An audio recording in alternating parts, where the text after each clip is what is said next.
Welcome all, and I'm sure you are going to enjoy a very interesting lecture tonight. For those of you who don't know me, my name is Heather Blumenthal, and I'm the Executive Director of the Cape Town Holocaust and Genocide Centre.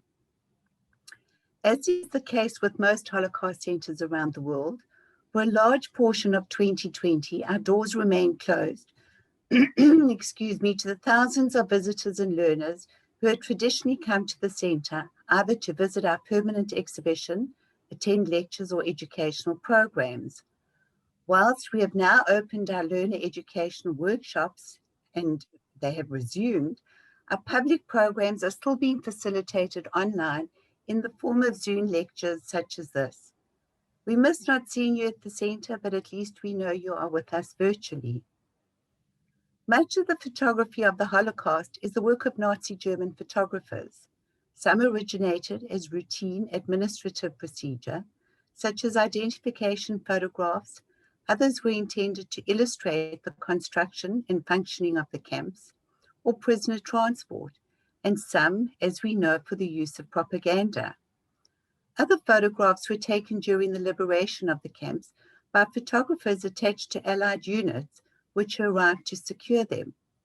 Historical photographs are considered valuable artifacts for historical studies and memorial institutions, such as we have displayed in our permanent exhibition at the Cape Town Holocaust and Genocide Centre. However, the subject of tonight's lecture, Nearly Hidden in Plain Sight, Lesser-Known Photographic Histories and the Holocaust, which I am sure will expose us to a whole new world of photography and photographers. Professor Michael Berkowitz, a native of Rochester, New York, has his family roots in Lithuania. He is Professor of Modern Jewish History at University College London and author most recently of Jews and Photography in Britain, and since 2012, editor of Jewish Historical Studies, Transactions of the Jewish Historical Society of England. Among his previous publications are The Crime of My Very Existence, Nazism and the Myth of Jewish Criminality, Zionist Culture and the West European Jewry Before the First World War, and We Are Here, New Approaches to Jewish Displaced Persons in Post-War Germany, co-edited with Avinoam J. Pat. His work in preparation includes Washington's Secret Hollywood Connection, a book about American Jews and movie making during the Second World War. Before we begin, a few housekeeping rules. Unfortunately, for those of us living in certain areas of Cape Town, there is a possibility that we will have load shedding and therefore may miss a portion of Michael's talk. Don't worry, we are recording and the lecture will be emailed to you tomorrow. For the duration of the talk, all cameras and audio will be switched off. At the end of the presentation, Michael will endeavor to answer all your questions. And for ease of identifying all your questions, please will you type them in the Q&A section, which is at the bottom of your screen. Should anybody wish to ask Michael a question at the end of the session, you may put up your hand and we will open up your camera and audio. And now it gives me great pleasure to welcome Professor Michael Berkowitz. Well, thank you very much. I want to thank Heather Blumenthal and also Justine Changunda for the invitation and for the assistance up to this point. What I'm going to do right now is go through the ceremonial sharing of the screen, which everyone is now very familiar with, and we'll hope that this comes through.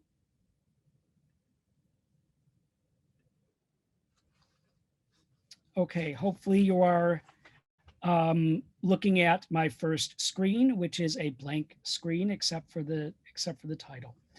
Well, this presentation focuses on Jewish and non-Jewish cultures in contact, mainly in three settings: the Polish city of Radom during the Second World War, and also nearer to the present, Warsaw and its environs in the early 1920s, and then several locales in interwar Lithuania, that is featuring the rural hinterland.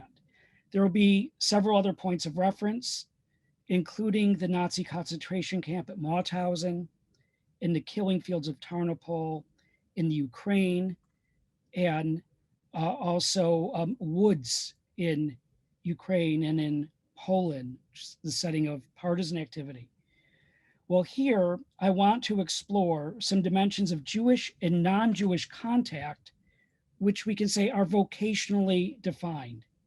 That is, the commercial photography studio and darkroom as a significant site of labor, exchange, and production of knowledge in Jewish history, in inter-Jewish relations, as well as encounters with non-Jews.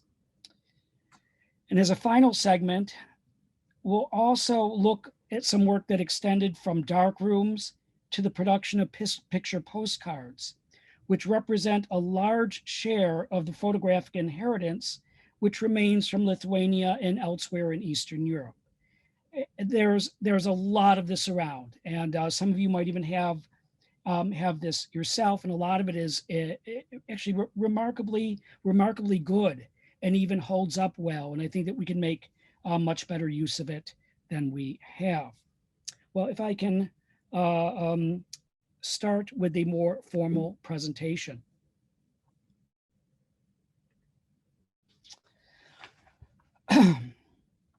One of my main subjects, Bernard Gotfryd, who lived from 1924 to 2016, and I'm happy to say that I did get a chance to spend some time with him and interview him a number of years ago, is well published. He's actually very well published, but his writings and his life story have been underused, and I'd say perhaps undervalued by scholars. My second main subject is I.J. Singer. That is, he's most famous for the novels The Brothers Ashkenazi of 1937, Yoshik Helb, and The Family Karnofsky. Although not as well known as his Nobel Prize winning brother, that is Bashevis Singer, the elder Singer was a formidable literary figure, the subject of an academic study by Anita Norwich and others. There's been, however, little attention to the work of either Bernard Gotfryd or I.J. Singer with regard to photography, which both have described in meticulous detail and a great deal of thoughtfulness. Among the questions I'd like to pursue are, do the worlds of photographers and their assistants give us access to realms of memory and history that may transcend normative geography? What can we learn from the history of an occupationally based cohort with regard to histories known and unknown, and maybe even the erasure of memory? I found that there are whole categories of photography in which there's either minuscule or no comment. And I'll give just a couple of examples, and I'll give you illustrations of them as we go. And sorry, I'm not giving illustrations as we go along. But the first is among Gentiles, the photographing of the recently deceased and reproduction of their portraits for the bereaved was a large part of the photography business that Jews engaged in. That is, the work of Jewish photographers in Eastern Europe and elsewhere was in no small part consumed by Gentile funerary practices, and we have very little sense of this in, say, a lot of the work that we have done. But this is what they did. This is what you did for your living, in great part as a photographer. And among Jews, there was a segment of their work about which there's been almost no comment at all. And it's something that's discussed by Singer. He talks about, and this might sound very odd, and I don't think I need to explain it for this audience, agunot photographs. That is, photographs of agunot, of so-called chained women, that is, women whose husbands had not granted them a Jewish divorce. So I.J. Singer, in a short story based on his work with the photographer Alter Katzizna, relates that this was really a significant part of his boss's trade. Well, before I go any further, I want to mention that one of the first scholars who actually talked intelligently about Alter Katzizna and Singer was Marek Webb, who died recently. He worked at YIVO, and if any of you out there have done research yourself at the YIVO archives in New York, you've probably met or at least seen Marek Webb, and he is one of a few people who I'm going to mention here who are either recently deceased or people who can be recalled when we think about who actually was doing work on this phenomenon, has left us things that are very useful. And then in the very end of this talk, I'm going to connect to my own research, which involves in a way my own family history. Well, why, may we ask, need we talk about photographers? We see what my next image is here. Okay, that's Bernard Gotfryd. But let me just say a little bit more by way of introduction. Why may we ask, need we talk about photographers? In the context of the Holocaust, historians are aware that certain socioeconomic realms in which European Jews were heavily involved were Aryanized or almost thoroughly destroyed. That is, assets were stolen, they were taken over by the Nazis. We've used this term Aryanized, but it basically means robbery, sort of a combination of robbery and destruction. But we have a lot of traces of Jewish activity in different realms. That is, we know that Jews were well out of proportion to their numbers as market square traders in much of pre-war Eastern Europe. Jews were heavily involved in Poland and elsewhere, in textiles. In Central and Eastern Europe, Jews dealt with wholesale and retail ready-to-wear clothing. That is, I should mention my dear colleague in Cape Town, Adam Mendelsohn, has written about the schmata business, which I'd say many of us think is the most important thing that one can possibly write about when one deals with when one deals with Jewish history. How can you possibly talk about Jews without talking about the schmata trade? Well, also establishments such as bookshops, liquor stores, and tobacco shops were often in Jewish hands. Jews were a major part of the diamond trade in the Low Countries, and also Germany until the Nazis. The visual evidence from Kristallnacht, the so-called Night of the Broken Glass, alone reveals many clusters of businesses in which Jews were notable, if not prevalent. One area, though, where there's been relatively little notice of Jewish presence is photography. And the image that I've been showing you here is actually a cartoon from Punch in 1860, which is supposedly of a Jewish photographer. And the reason for showing it, he's greeting these three artists when they come in, is because as early as 1860 in London and elsewhere, it would have been very common to have the person taking your picture be a Jew. So Jews were conspicuous in establishing commercial premises, devising and popularizing studio practices, advancing film and optical technologies, participating in empire and state building photographic expeditions, photojournalism, advertising, fashion and sport photography, the retailing of cameras, film, and photo equipment, and the merging of photography into the fine arts, avant-garde, and socio-political movements. So a lot of attention has been paid to the photographing of Jews as Jews, particularly in interwar Europe, such as by Jeffrey Chandler and Carol Zemmel. But the integration of photography and most of the historiography on European Jewry from 1900 or even earlier, 1945, has tended to be illustrative rather than analytic, and we can give lots and lots of examples of that. But what I want to do is now, maybe a little bit too quickly, but catch up with some images. This is Bernard Gotfryd when I interviewed him in his home in Forest Hills, New York in 2013. This is Singer here with this group which I'll be referring to, and this is one of his better known novels, The Brothers Ashkenazi, which is still really fabulous. That is, Singer is is at the furthest right. Again, here's actually a portrait of I.B. Singer, not I.J. Singer, I.B. Singer by Bernard Gotfryd. And as I mentioned before, a lot of the work of Jewish photographers was actually of deceased Gentiles, very often deceased Gentiles in open caskets. This was true not only in Eastern Europe, also in Britain. And this is a photograph, although I don't know for sure, but this is from the Alta Kocyzna collection. And I suspect that this might be one of the Agunot photographs to which Singer refers. And then there's one other here, which is really quite interesting. Here we have the Bialer Rebbe's daughter showing a little bit of leg in this picture. Perhaps this too was an Agunot photo. Here are a number of Jewish photoshops. I've got to say, once I started finding these, I found many, many, many more.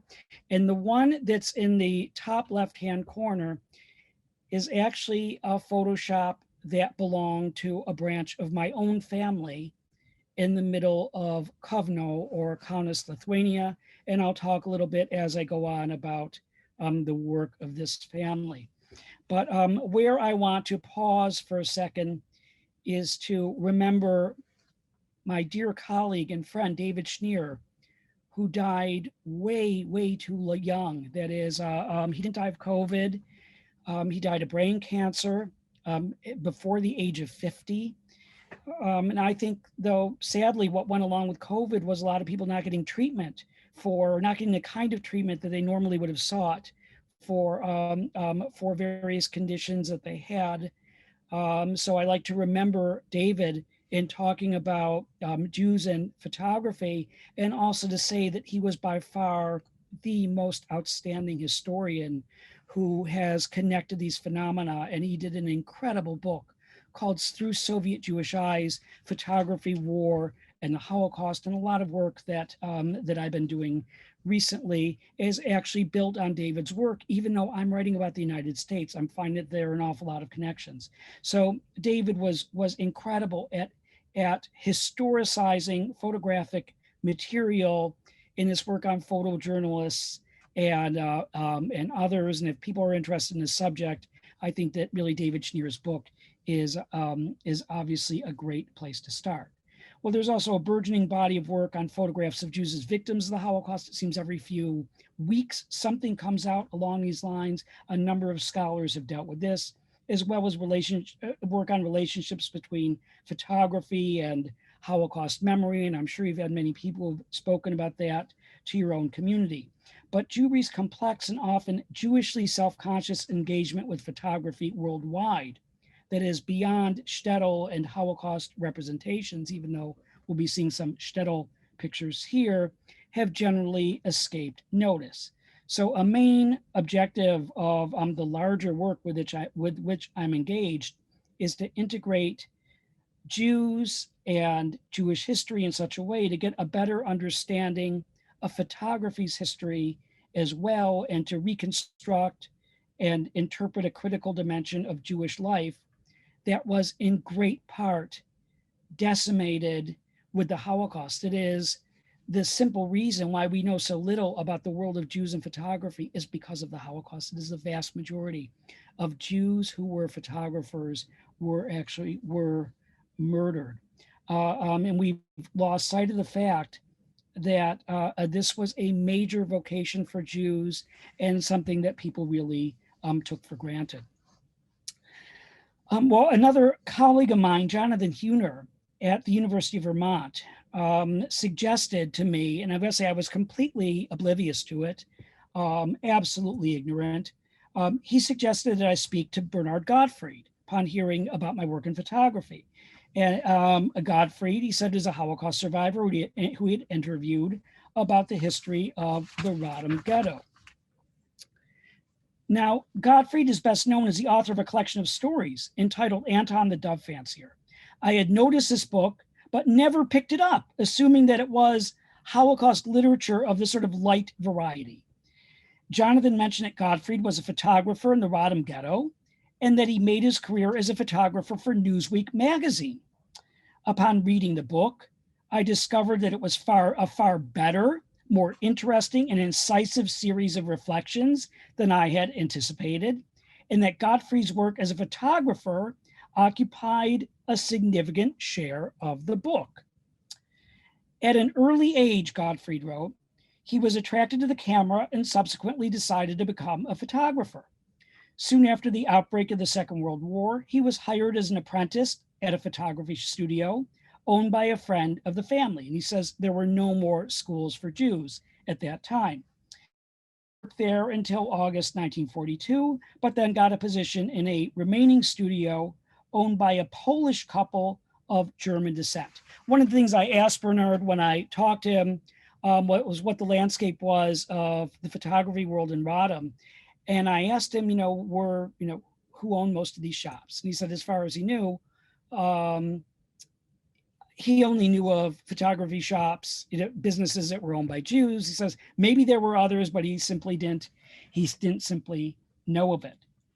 Well, he worked there until August 1942. Remember the time, this is really quite late in Holocaust terms. But then he got a position in a remaining studio, as I said, owned by, repeating here, Polish couple of German descent. They were given permission by the police leader to employ 3 Jews, and he was one of them. And some aspects of Gottfried's work as a photographer in the Radom ghetto were indeed notable. First, he took photographs of Jews and non-Jews, and even Nazi officers in his studio. One of the things I found in my work is that there is a huge number of Jews in ghettos in different places, Poland, elsewhere in Nazi-occupied Europe, and very little has been done with these images. The Nazis wanted to have a photography studio in Radom and elsewhere, but certainly not all, most of those who could do the job were Jews. And we'll see this is also part of the story of Faye Schulman, that is, she was hired by the Nazis because they didn't have anyone around who knew how to do photographic work. That is, you can say, well, how difficult can it be to take a picture? But when you're thinking about other aspects of it, and also it wasn't even that easy to take a picture at that point. So I'll return to that. So I'd say that the nature of the personal relationship between the photographer and the sitter meant that Gottfried was often in close proximity and even touched the people who he served. And lots of soldiers, he told me, had their pictures taken. They also wanted film developed of the pictures they took of their comrades, some typical tourist shots, as well as scenes of battle. That is, things from the Bloodlands, and then things that we would later identify as atrocity photographs as well. Well, something unexpected happened to Bernard Gotfryd at this point. He was approached by a woman named Alexandra, a non-Jewish woman who was in the Polish underground. She asked him to undertake a very dangerous assignment that easily could have cost him his life. He was asked to make duplicate negatives of the photographs that he saw of atrocities, so that these could be used to prove the Poles' case of what the Nazis were inflicting on their country. The underground was also keen to have portraits of SS men who had been explicitly instructed not to have themselves photographed in commercial studios. But of course, a great many of them ignored this. Actually, some historians have, told me that, oh, this can't be true, that they were not allowed to have their photographs taken. I said, well, despite not being allowed to do it, people don't always do, even members of the SS, what they're ordered to do. Well, in the context of the Holocaust, Gottfried's relations with the Nazis might seem rather odd. He was, in many respects, he said, and again, it sounds bizarre, he was treated rather normally. And this is because he was helping to provide a service that was appreciated and that he was rather good at. And again, the Nazis didn't have their own people who could do this. So he developed an unusually close relationship with a Waffen SS man who he refers to as Kurt, who supplied him with bread and extra food. And at a second meeting, Gottfried recalls that we had a fairly long conversation about camera techniques and film, but he volunteered nothing about himself. He liked to take pictures of landscapes, he told me, but he had difficulties getting the right exposures. Then he asked me all about life in the ghetto, about my family. One day when the war is over, he said, we'll have a long talk. Now it may be too dangerous. Kurt helped him to get much needed medication for his grandmother without taking anything in return. And he said soon afterwards, Kurt brought him a picture of his own grandmother, and he ordered a copy for his wallet. This was really nothing new. A lot of times the Nazi soldiers did this, but Gottfried suspected that his own grandmother, that this Waffen SS man's grandmother, might have been Jewish, or maybe he might have suspected that she was Jewish. Well, Gottfried also tells a story about how the photography Ornstein, his wife, and his son were saved by a Nazi that is sent into hiding during a roundup for transports. Gottfried was actually witness to this scene. He says, on a beautiful Sunday afternoon in August 1942, a heavyset man dressed in a Gestapo uniform, fully armed and wearing a steel helmet, left the Radom ghetto escorting a man and a woman and a sickly-looking little boy. He had a full, massive face with broad jawbones and light blue eyes. His name was Helmut Reiner. His expression was extremely serious, as if he was trying to add an air of formality to his mission. Heavy beads of perspiration rolled down his face into his neck, dripping under the collar of his wooden tunic. Clearly, he hadn't thought to loosen the collar. To do it would have been against regulations. Gottfried was the photographer at Gestapo headquarters, and Ornstein, a master of his art, was his negative retoucher. As we heard earlier, high-ranking Gestapo officials were not to be photographed in privately owned studios, that is, along with SS. Photography at Gestapo headquarters became solely Reiner's responsibility. As soon as he had heard about the upcoming deportations in the ghetto, he decided to keep Ornstein and his wife and son out of it. He had known him for over a year. He respected him, Gottfried says, for his craftsmanship and punctuality. He knew he was taking a chance of protecting a Jew, but he was willing to do it. Again, really quite an incredible story. But there was also a pragmatic dimension. Reiner wanted to stay in Poland as long as he possibly could. That is, things were relatively good for him there. If he could have Ornstein, his photography operation in the Gestapo might be assured. That is, he wouldn't be sent to the Eastern Front. Well, it worked. For almost another year, Ornstein was employed by Reiner, retouching the Gestapo negatives. Occasionally, Reiner would visit him in the ghetto, bringing him extra food. Late in 1943, the last of the Radom ghetto was liquidated, and the Ornsteins were shipped to camps. Ornstein, a diabetic, was sent home to Vienna, where he stayed until the end of the war. Reiner was a diabetic, was sent to Vienna, where he stayed until the end of the war. The Ornsteins survived the camps, but their son did not. And from Poland, they then made their way to Sweden. And I learned from Bernard that Reiner had apparently worked as a photographer in Vienna before the Anschluss, and was not very enamored of anti-Semitism, as we can assume that he most likely worked in something of a sea of Jews. But I want to say just a little something else. Why would a retoucher in a Gestapo studio be so important? I want to refer for a moment to some of my earlier research on Jews and the stereotype of Jewish criminality. The main point that I want to make is the Nazis found that professional photographs did not necessarily tell the kind of story they desired. They did not like to use the photographs of Jews who did not seem to look Jewish. So the Nazis needed a good retoucher for SS photographs for similar reasons. A lot of them had rather big noses, as many German non-Jews do, and largest ears. That is, they needed a retoucher for their own portraits.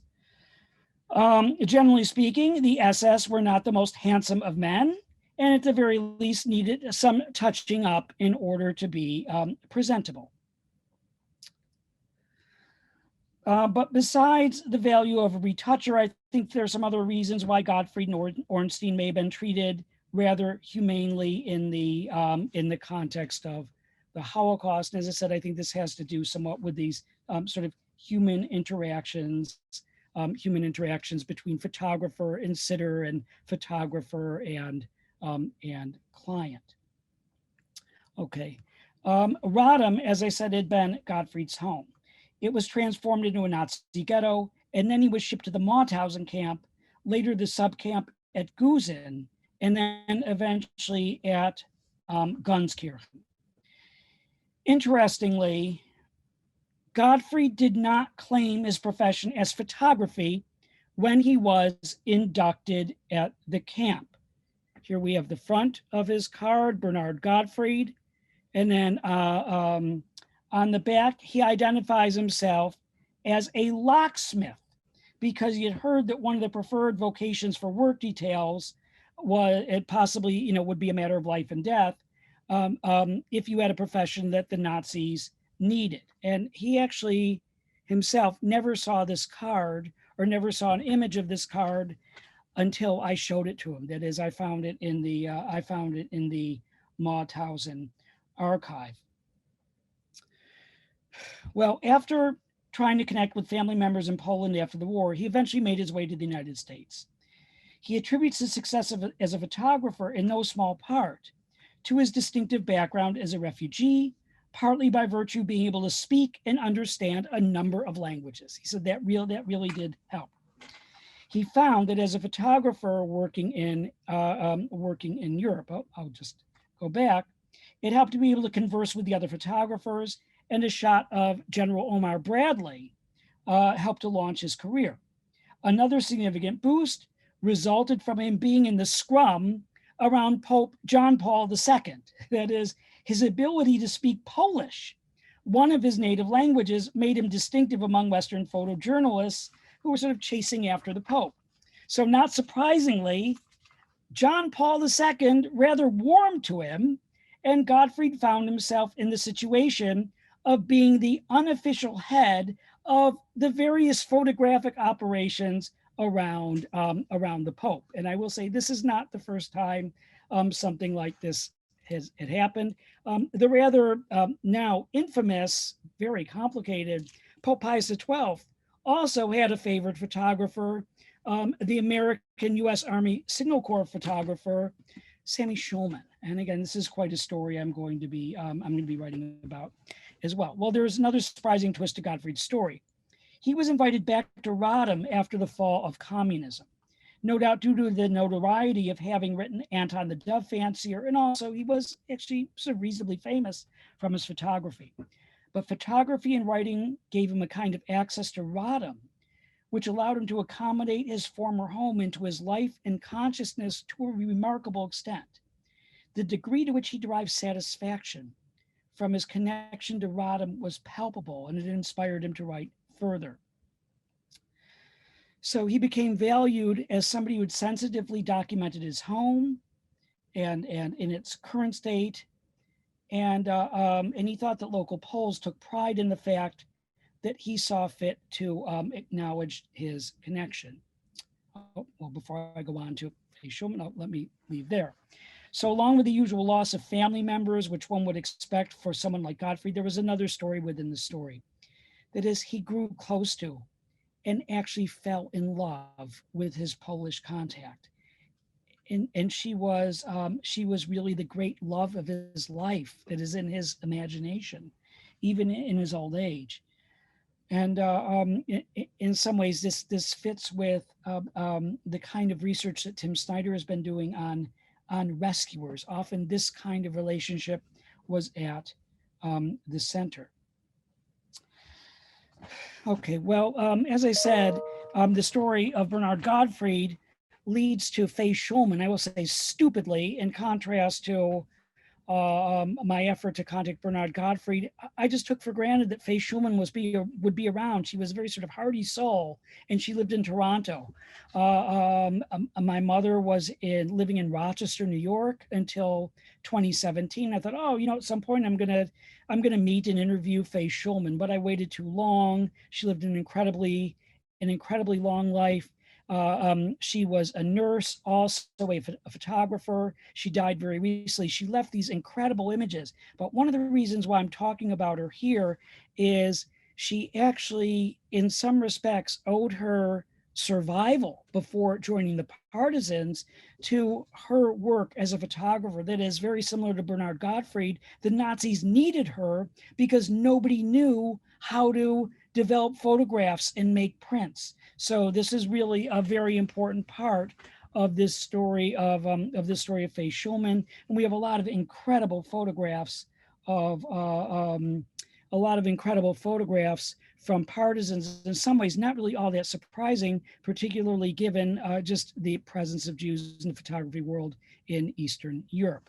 Okay, now I want to turn to Singer. Well, as I said, Bernard Gotfryd's return to Radom with an exercise in autobiography has been for the most part buried. That is, there are a couple of scholars, a colleague now in Poland has dealt with Gottfried. That is Lucas Krasinski, along with Jonathan Huner.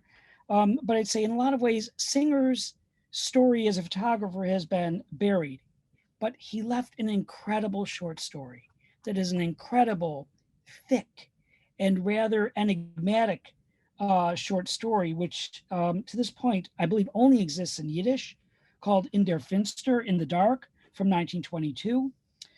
I.J. Singer was born in Belgorod in the Lublin province. He spent a lot of his childhood in another small town in Lianson in the Warsaw province. He received a traditional Jewish education, and he was very influenced by opposing strains of Jewish thought, represented by his mother, who came from an anti-Hasidic or Mitnagdic background, and his Hasidic father. When he was 14, the father moved to the Hasidic court at Radzman and then to Warsaw. And then he worked as an unskilled laborer and as a proofreader. He studied painting and hid in an artist studio to avoid the military. In 1918, when he traveled from Kiev to Moscow, he'd already begun publishing his short stories. And then in Moscow, he was influenced by the writer David Bergelson. But he wound up returning to Warsaw in 1921. And he associated with this small, fluid group called the Kalastra, or the Gang, which you see here. And they positioned themselves against both socialist realism and what they thought were romanticized depictions of Jewish life. And they announced a new, although very brief, expressionist episode in Yiddish literature. And actually, this is one of the reasons why this piece of writing is as enigmatic as it is. It is, I'd say, in a way, it's expressionist literature as much as it's a very thick description of his work. So their journal included illustrations by Marc Chagall and poems and stories and other essays by another very well-known writers. Well, Singer worked as a photographic assistant and retoucher for Alter Katzizna in Warsaw. And as I said, one of the reasons to talk about this is Marek Webb, who worked for years at EVA, was really the first person to write seriously in English about this, and he published this beautiful book. This is actually one of the nicer volumes about photography that we have called Pauline. So again, Singer worked as a photographic assistant and as a retoucher for Alter Katzizna, really quite a well-known photographer in Warsaw. And it was apparently not a joyous relationship. The main line of the story, which richly describes his work in the studio, includes tactile sensations and smells, also his harassment by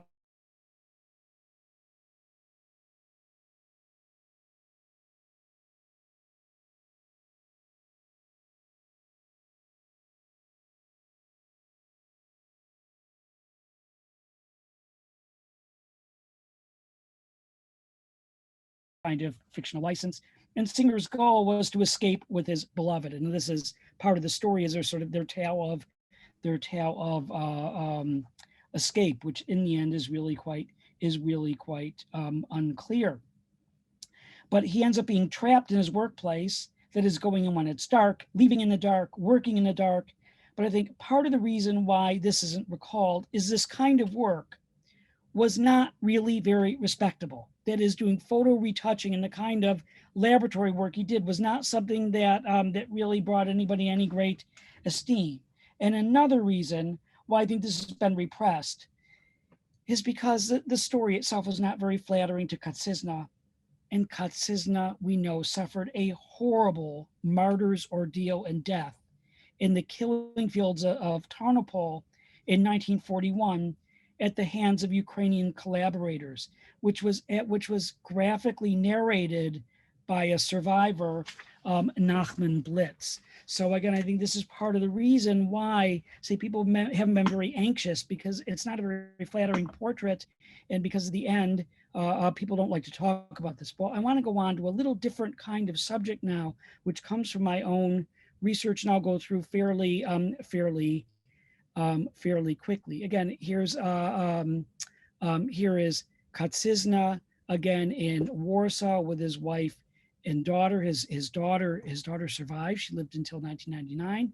Again, some of his photographs are rather challenging. Again, I think that maybe there is something, this notion of Agunote photographs. I should also mention that Shmerka Kaczynski, who was also a partisan, came from a family of photographers. This is not a photograph of Jews. Again, this is the work of Jewish photographers.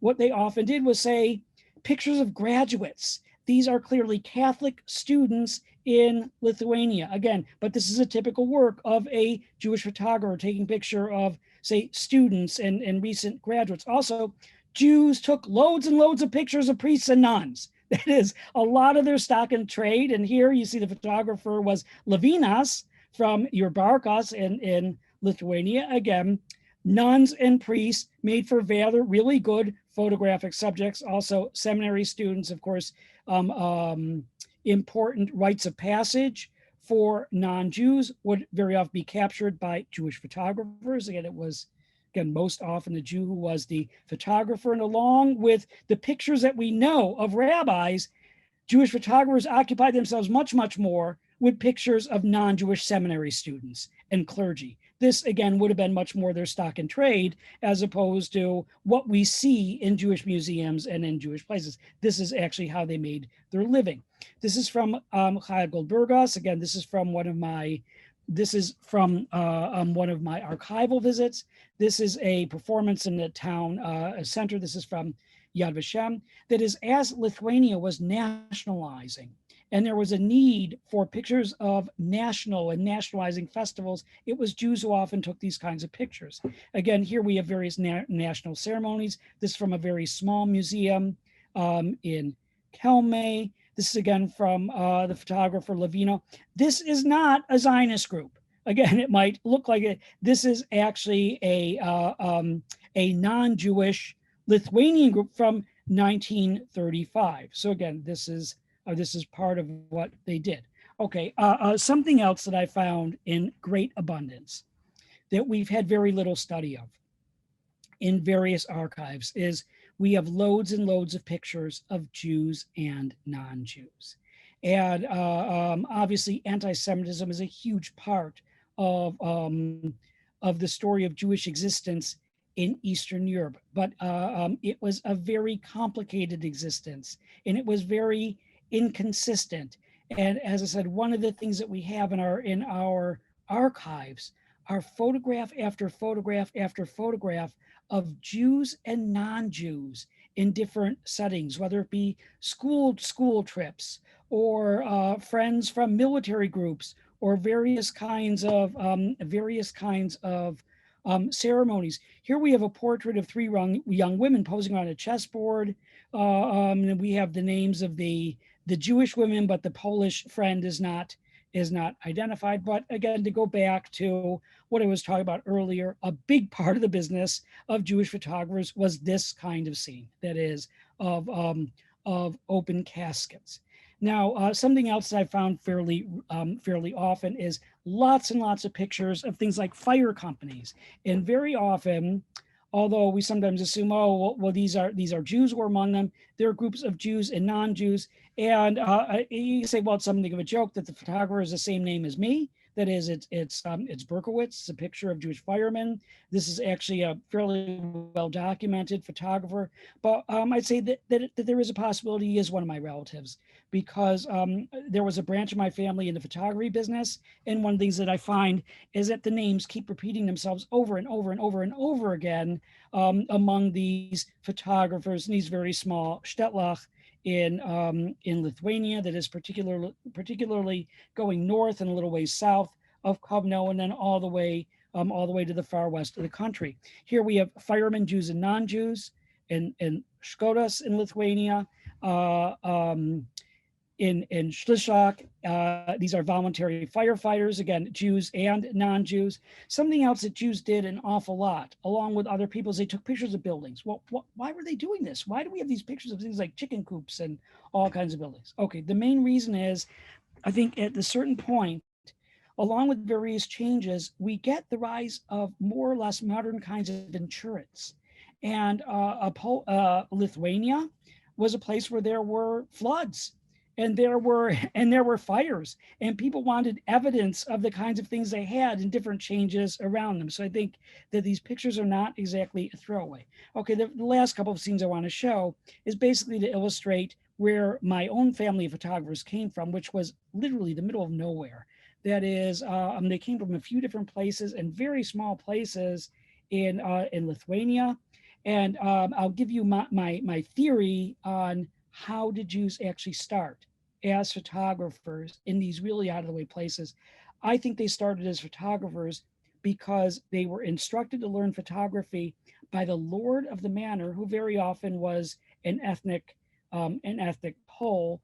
And the reason why Jews were instructed to do this is because they were in these middleman roles. And also, you have to remember, it was dangerous. It was risky. Jews were involved in other sort of middleman, but not necessarily white collar type roles. So this is where one of the branches of my family as photographers began, and this is now actually a veterinary institute in Lithuania. But I learned a lot from the historian who's actually based at this institute, and she showed me the remnants of a small cemetery where some of my ancestors are probably buried.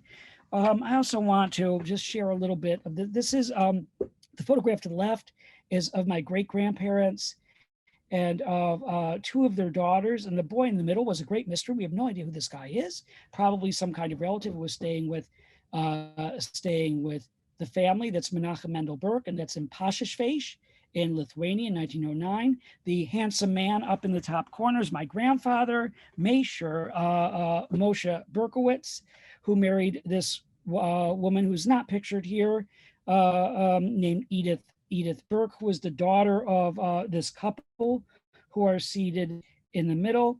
Again, very interesting. The father of Fanya, that is the father of my great grandmother, was a fairly well-known photographer in Lithuania who eventually made his way to the court of the Tsar. And actually, his images are even in the royal collection in Britain. So this is what you see here, this Jas Freund photograph here. But the very last thing that I'll say is about this, and in some ways you say, well, it looks like a kind of generic picture. But one of the things that's interesting is the photograph is from 1909. It's from 1909, which was very early. And the reason why it exists is because the family was in the photography business. But it also very sadly turns into a Holocaust story. That is, I had thought and sort of hoped that my great grandparents had died before the end of the so-called non-aggression pact between the Nazis and the Soviet Union and the launch of Operation Barbarossa in June of 1941. But I learned not that long ago that my great grandparents, this couple that you see in the middle, as very elderly people, by the Nazis in a small town not far from where they lived, which Jews called Krak, and the Nazis called Krakus, which is in the infamous Jaeger report. But I would not possibly have this image of them, or really wouldn't have a sense of them, without having reconnected, actually largely through a family member of mine. And actually been able to piece together the family's history with photography. And it's because the family was in the photography business that somebody went up and took a picture of the family that was sent to my grandmother in Rochester, New York in 1909. Well, thank you very much for listening. And you for bearing with a rather unusual approach to the subject. Thank you, Michael. You know, when we had a conversation a few weeks ago, you were talking about going to Yad Vashem and looking through the archives of Yad Vashem and finding lots of photographs that were there, which nobody had accessed. Maybe just tell us the story of what you found and what happened. It's actually it's a very long story. But let me just say that I was very short happy. Version. Short version. Short version. I received a fellowship, and in my fellowship application, I said it's really important that I see the fronts and backs of photographs because I'm interested to track down who made them and what the companies were. And then when I arrived, they told me I couldn't see the fronts and backs. I could only look at what was available on the screen. So being an ornery Jewish person, I complained rather vehemently, and eventually I was allowed to see the fronts and backs of photographs, but only a fraction. An awful lot in this. I learned an awful lot in this process, although I will say that they did do quite a good job of digitizing things and recording information, but there is an awful lot that's missed. And also, it's really important, particularly when one looks at albums, to get a sense of how something is placed in an album.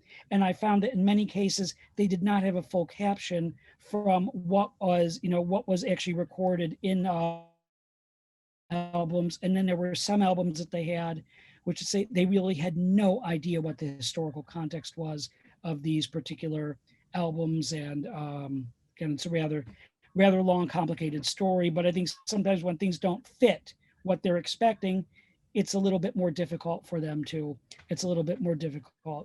deal with. But I'm very happy to say I did get, some work done, and I found this category of Jews and non-Jews, which tended to be ignored, to be absolutely fascinating. And that it sort of at least existed as a category of sort of as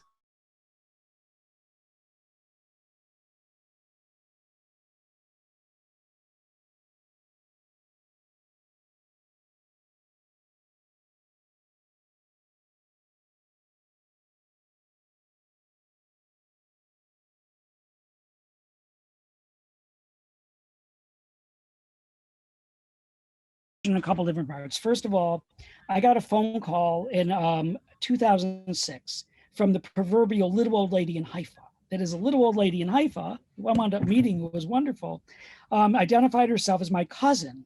And she tracked me down through various Litvak connections because she heard that I had taken groups of students to Lithuania and, through people, and maybe even some of the people on this, talk know as well.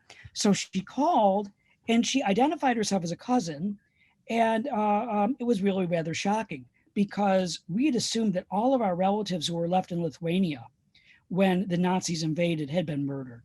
And my father's family had tried very hard to track down family. So this was absolutely incredible to me. But she said that the reason why it was so hard is because she herself and one other cousin escaped sort of through evacuation with the Soviets eastward during the non-aggression pact. They went to Central Asia, eventually their way to the Soviet Union.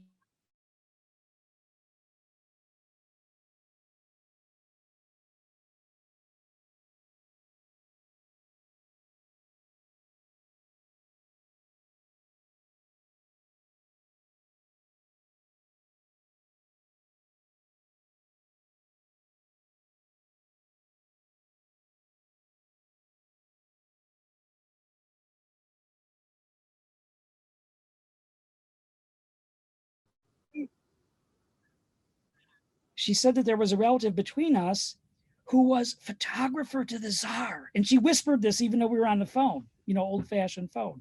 And I had heard this growing up. I grew up in Rochester, New York. That is, my father worked for Eastman Kodak. I worked for a while for Kodak. I thought this is a kind of joke that Jews in Rochester would tell, that their grandmother's grandfather was photographer to the Tsar. We thought it was complete craziness. We never thought that there was any truth to it. So as it turned out, it was true. Okay, he wasn't the photographer to the czar. There were, say, 20 of them or so, but the story was true.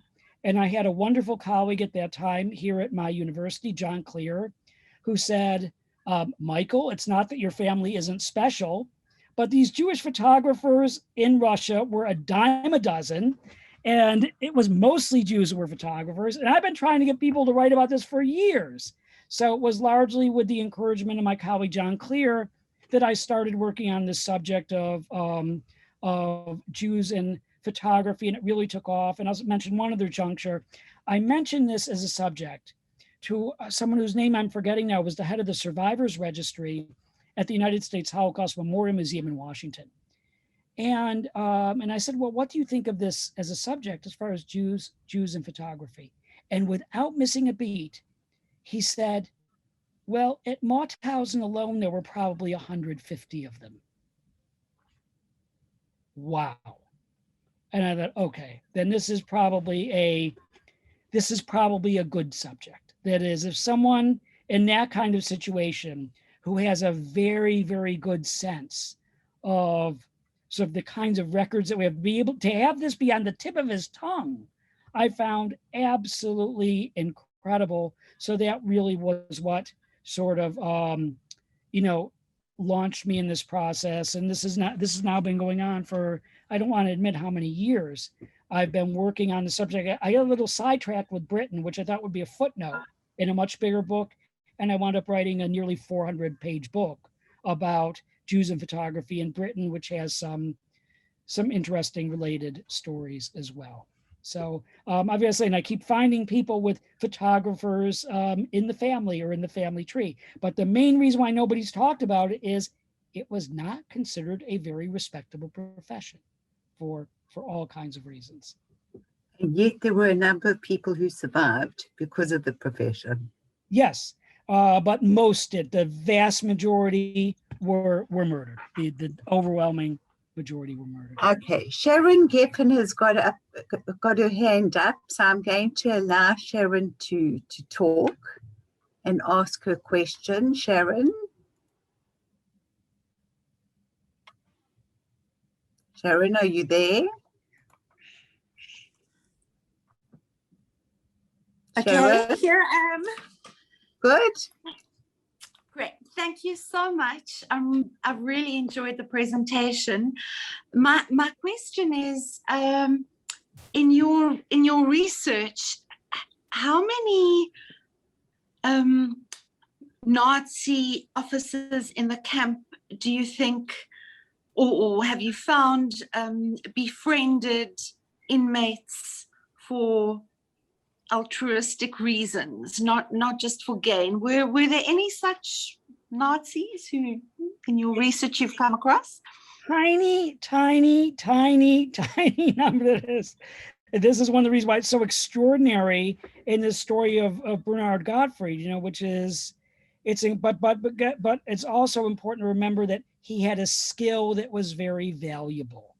So he is not, whereas Jewish life was so cheap to most Nazis, he's the kind of person who no one was going, I should say no one, but people would think twice before committing any act of heinous violence on him, because he was the only person who had these kind of skills. So, and he recognized Bernard was actually, he was a really smart man. He knew that he was protected to a certain extent because of that. And, but sadly, we have all too few stories like this, but say within his story, the fact that he's got a couple of them, I think is really quite remarkable, in regarding other people as well. And this is, I'd say, one of the reasons why it's by no means rosy. In some ways, Anton a Dove fancier, it's really depressing. It's an incredibly, some of the stories in terms of the relations between members of the family, and it's really very harrowing. But then there are some parts of it which really are unusual. And I completely misjudged and underestimated the book by its cover, thinking that it would be quite light. It's not light at all. And really, really very serious. And I'm just so glad I had the chance. I'm so glad that I had the chance to talked about, but I'll say something else, that is to talk about the limits of things. I was going to ask him about his experience in one of the camps that he went to after Mauthausen, which was known for a place where there was cannibalism.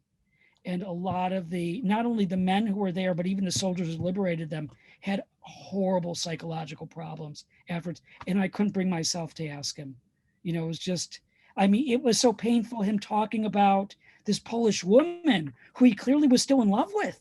And, but I couldn't bring myself to ask about these horrible conditions, after the death marches and at the end of his time in captivity. Thank you. Thank you. Thanks, Sharon. Okay, so we have from Aria Ascari, absolutely fascinating, thank you. It's especially interesting that so many photographs of Jews and non-Jews have survived, but are not taking much space in our cultural memories. How did these survive? Well, they survived because they were within, material that Jews left, which wound up being sort of taken in to, which wound up being taken into archives. They were simply the kinds of photographs that people had in their own collections. And again, I think it's just a matter of what we have. But one of the points that I want to make, and I won't go back to my PowerPoint, but I think one of the mistakes that historians of photography have made is they've really overestimated how expensive photography was, thinking that it was really just inaccessible to huge numbers of people. And it was expensive, but people sort of pooled their resources. Very often the photographs were done of groups. They were done as postcards. They were done in large numbers. And one of the things that's incredible is a lot of these pictures are unbelievably good quality. That is, they're shockingly good quality. And one of the reasons why we have, say, such great pictures of groups from, say, Hashomer Hatzair and other Zionist groups and, firemen and whatever else, is because these photographers were really quite good. And in some ways, the postcards were kind of sturdy. That is, they were kind of sturdy. They were durable. So it was relatively remarkable. And we have a lot of that. Okay, he also goes to ask, I was wondering also if, now I'm probably going to get the name wrong, Kazaksny had an influence on Viennese photographers. I'm thinking of Wolfgang Szczyński, who I think seems to have a similar documentary style. Well, I actually knew Wolf Szczyński. He actually sort of became a photographer by default.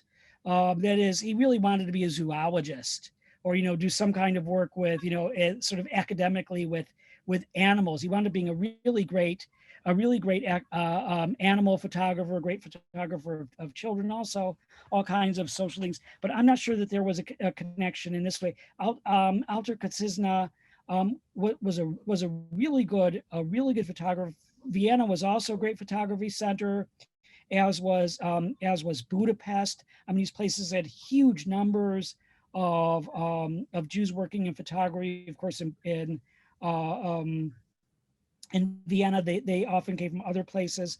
They came from other places in Eastern Europe, but also they wound up going westward, to places like, to Paris, London, German cities, Frankfurt, Berlin, and elsewhere, then eventually the United States as well. But one of the reasons why it's been so inscrutable to historians is very often these photographers were very creative about their origins. That is, they wouldn't say, I came from this small shtetl in Lithuania. They'd say, oh, I'm from Spain, or I'm from Portugal, or I'm from France, or I studied with this person or that person, or my name is Romeo, or my name is Bolero, or my name is this. And it was incredible. Again, really quite inventive, but it's really thrown off a lot of the history, and it's made it rather difficult. But it's an interesting question. But again, I think the trajectory of Wolf Szczyński and his sons also were photographers and cinematographers. Really quite an incredible family. I thankfully had the opportunity to do a little interview with Wolf, and he was wonderful. And another great photographer here in London who comes from the western coast of Lithuania's Dorothy Bohm. Just amazing. Okay, so E.T. Silver said we were so fortunate to have family photographs from Kovno, Lithuania, because a neighbor hid the photos in a straw mattress and returned them to my mother after the war. And Mom collected many copies from relatives who lived outside Europe. We are lucky. Yeah, that's great. Well, if the photographs have the studio imprint, please let me know what they are, because that's what I'm very concerned. I mean, the images are great, but I think very often if they were put in albums, or what we have is a lot of times the studio is left off, and I'm very concerned. The one I'm most concerned with is the one from my own family. That is, they're known as Yazvoin, and it was done, of course, in Cyrillic characters as well as Latin characters, and they were in a number of different places, including in Kovno, and they also traded under the name of Yazkaun. That is Jaskaun. That is in manufacturing things like postcards and other photographic products. And then they had different members of the family at studios and other places as well. So obviously one of the good things about the internet is more and more of this is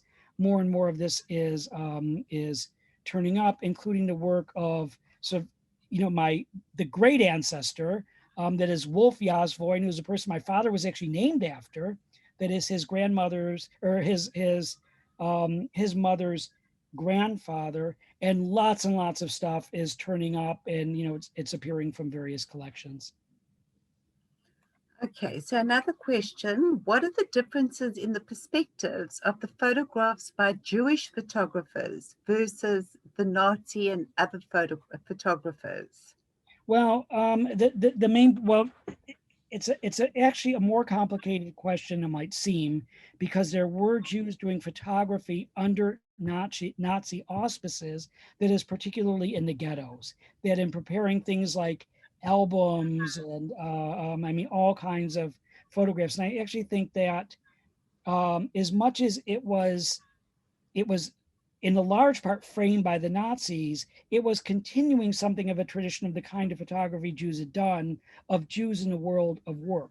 But the vast majority of photographs that we have of Jews in the Nazi era were absolutely staged by the Nazis. And the film that we have, and very often there's little understanding of this, that this is what we have. This was done specifically in order to be denigrating. This was done intentionally to give a very disparaging, as sort of mean-spirited, essentially racist as possible. But what we have in the work of some of the photographers in the ghettos is really a rather rich collection from Henrik Ross or Mendel Grossman in the Lodz Ghetto. One of my former students, Frank Dabba Smith, has done a children's book about Mendel Grossman, and he continues to do research about Mendel Grossman in the Lodz Ghetto. So very, very complicated, but a lot of it we know too well, which in some ways isn't all that interesting in terms of how the Nazis basically tried to come up with things that fit their ideology. Okay, and I think the last question for tonight: what's your best take of why Jews got into this trade, i.e. social history?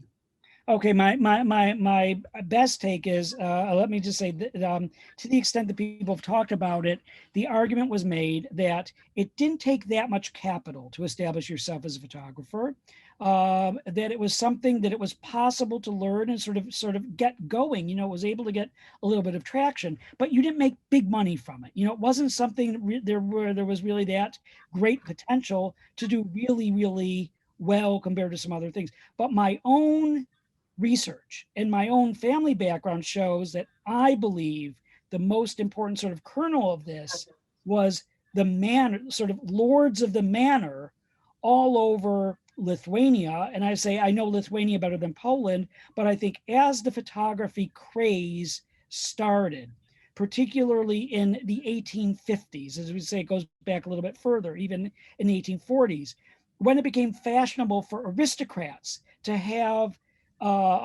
albums and photos and visiting cards, Jews were the people who were instructed to learn photography. And this is why, even in the middle of nowhere, that is my family, wow, absolutely middle of nowhere, this is where it came from. That it was very often connected to something that the lord of the manor wanted initially for himself, and eventually this sort of branched off. And I, of course, my own relatives, they probably ran away with the equipment and set up shop somewhere.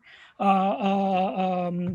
I think this is really what lies at the heart of it. And in terms of these manor houses, incredibly in Baisagala, we know, but most of them, there's no information at all about where the photographs come from, who took them, what was done. And I think the main reason why there's no information at all is because most likely it was in Jewish hands. And again, you have to remember, it was dangerous. It was smelly. It was in the dark. You never knew how this stuff turned out. It was not the kind of thing, except for the country I live in now, except for Britain, it's not the normal, it's not a thing that aristocrats did themselves. That is, you had somebody else do it. You know, it wasn't a tradition of do it yourself. No, you pay, you get somebody to get the equipment, you have someone do it. And I think Jews, because of the situation they were in, as not so clean middlemen, they were the ones who wound up doing it. Michael, thank you so much. It's been absolutely wonderful. I think we could continue talking for at least another hour on the subject. Your passion and your enthusiasm really shines through. You brought to the fore, I think, a lot of food for thought. I know within our exhibition we have a wonderful wall of portraits of Jews that lived in Eastern Europe and Western Europe to show you what life was like before. And I think it's important that we have these kind of photographs, and not only the horrendous photographs that we see. I think it's important that we are able to see that there was life before, and there were human beings who had families and who did wonderful things. So I wish you well with your research. I'm sure it'll carry on for a few more years, hopefully not too many, so that you can write your next book. Thank you so much. We really appreciate your time. To those in the audience, thank you for joining us. Be well, be safe. Keep your mouth covered with your mask, social distancing, and everything else. Good night. God bless. Good night.